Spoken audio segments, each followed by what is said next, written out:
Arrête de réfléchir avec ce que tu as entre les jambes. Cette vidéo est pour les hommes, les femmes, vous pouvez passer votre chemin, mais je vais parler de cœur à mes bros. C'est facile de réfléchir avec ce que tu as entre les jambes, mais d'oublier là où tu vas, d'oublier ce que tu as comme vision.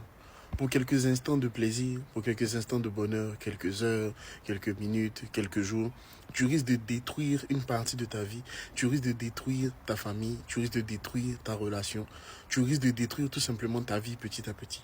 C'est le grand frère esthétique, je mettrai son nom en commentaire dans la description, qui m'a inspiré cette vidéo-là. Et moi, ça fait 11 ans que j'ai rencontré mon épouse, ça fait 7 ans qu'on est mariés, Dieu merci, on fait notre petit bout de chemin, etc. Mais en tant qu'homme, tu connais tes préférences. Tu sais que commencer à parler avec tel type de femme à tel moment, ça va t'emmener loin. C'est pas quand tu commences à glisser, tu vas dire, ah, je savais pas pourquoi je suis tombé. Pourtant, tu te connais.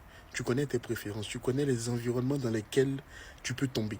Tu connais les environnements dans lesquels tu peux être détruit. Mais tu y vas quand même à cause de ton ego, parce que tu es un homme fort, parce que tu es un dur. Mon mentor m'a toujours dit, et c'est un proverbe qu'il aime beaucoup utiliser, l'homme prudent voit le mal venir de loin. Et puis il fuit. Il ne va pas vers le danger pour dire, oh, je suis fort, je vais terrasser le danger. Non, il voit le danger et puis il change de voie. En tant qu'homme, tu sais, tu te connais. Tu connais tes préférences, tu connais ce qui fait battre ton cœur, tu connais ce qui te fait trémousser, etc. Et surtout, quand tu es dans une situation difficile dans ton couple, ce n'est pas le moment d'aller vers d'autres femmes, ce n'est pas le moment d'aller voir ce qu'il y a d'autre pour te stimuler un peu plus. Sinon, tu vas y laisser des plumes. Le grand frère esthétique disait dans sa vidéo qu'il ne faut pas aller vers les femmes mariées. Moi, je te dirais, au-delà de ça, reste juste concentré sur celle qui est ton épouse. Si tu n'en as pas, c'est un bon exercice pour apprendre à maîtriser ton énergie sexuelle. Surtout à l'époque dans laquelle nous sommes, tu ne sais pas sur qui tu vas tomber.